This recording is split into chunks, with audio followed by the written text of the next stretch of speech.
Alors voici mon amortisseur Fox. Je l'ai démonté pour voir ce qu'il avait, parce que j'avais vraiment plus d'air dedans. C'est celui qui j'ai changé les joints il y a quoi, il y a 4 mois et demi. Et d'un coup, avant-hier, paf, plus d'air. Je regroupe, plus d'air. Une grosse fuite d'air à ce niveau-là. Là. On le voyait en mettant un cordon d'huile, là, psh, sans le bruit bien sûr, juste les bulles. Donc là j'ai tout redémonté, tout remonté, pareil, ça fuit et les joints sont nickel. Donc direction Alpbakers et j'ai pris un Monarch. 154 €. La différence c'est que lui il a le Pro Pédale réglable 3 positions. Alors que là, sur le modèle d'en dessus il était réglable pareil. Alors que là, il était réglé directement sur une position en usine. Bon, la difficulté, ça a été les buselures, ça s'appelle. En fait, les buselures, c'est ça. C'est ce qui permet de fixer sur le cadre. Donc, évidemment, ça change pratiquement à chaque cadre, puisque les pattes d'ancrage sont différentes. Voilà. Puis au magasin, moi, je les ai crus sur parole. Là, il faut du 12,7 de diamètre, là, entre mes doigts. Sur mon cadre, il fallait absolument du 24, c'est là, entre mes doigts. Et 6, c'est le diamètre pour la vis, le trou là. Bon, donc, il est impossible d'en trouver, donc il en a commandé chez Fox. C'était ce matin. Et puis cet après-midi, en redémontant une dernière fois le Fox, je me suis dit, putain, quand même. Et bien j'ai mesuré, elles font bien 12,7 les miennes, les anciennes. Ça, les brillantes, c'est celles que j'avais d'origine là sur le Fox. Du coup j'y suis retourné, il me les a montées. Et figurez-vous que c'était 40 € les deux du haut, les deux du bas. Parce que c'est en deux parties chaque fois. Donc voilà, j'ai économisé les 40 €. Parce que j'ai regardé. Putain quand même.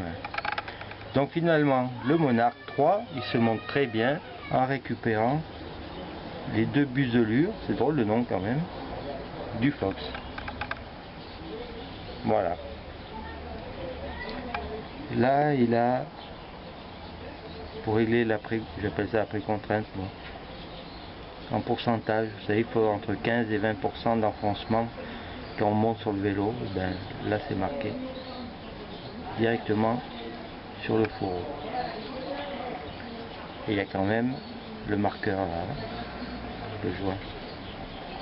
Et ben je vais le monter. Hein. Les ancrages sur le cadre, ici c'est le X-Control Evo 2. C'est ici pour le bas, ici pour le haut. Donc évidemment, suivant la marque du cadre et le système d'ancrage, il faut changer la buselure. C'est ce qui va entre les deux. Voilà. Au fait, un truc très important, les buselures dans, là par exemple c'est un peu lâche, dans le corps de l'amortisseur, là, doit être monté serré, il ne doit pas y avoir un pet de jeu. Là par exemple c'est pas trop serré je trouve. Là oui, comme j'ai monté, oui. Au moindre jeu, et ben à l'amortissement, clac clac clac clac clac clac. Bonjour l'angoisse. Pas vraiment du jeu, mais ça monte souple. Hein. Là d'origine c'était monté plus dur avec ces bagues là. Autant sur celui-là que sur celui-là. Bon, je le monte sur le cadre. Ben voilà, c'est monté. L'avantage c'est que la valve, hop, on la met dans le sens qu'on veut pour gonfler ou dégonfler, faire ce qu'on veut. Et après on la planque derrière. J'ai essayé, ça c'est le Pro Pédale. Vous savez, quand on pédale, si ça s'enfonce ou non. J'ai essayé les 3 positions, il y a une sacrée différence entre les 3. Hein. Quand je mets sur là, la plus dure, c'est quasiment bloqué. Pas bloqué, mais presque. Là, ça correspond à peu près un peu plus dur que ce que j'avais. Et là, ça correspond à ce que j'avais, très souple. Bon, on peut toujours régler avec l'air hein, quand même. Qu'est-ce que je voulais dire d'autre? J'ai réglé mon affaissement à 20%.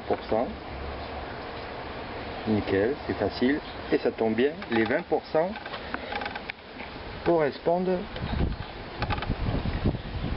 avec le repère, la pierre là, bien au centre. Nickel.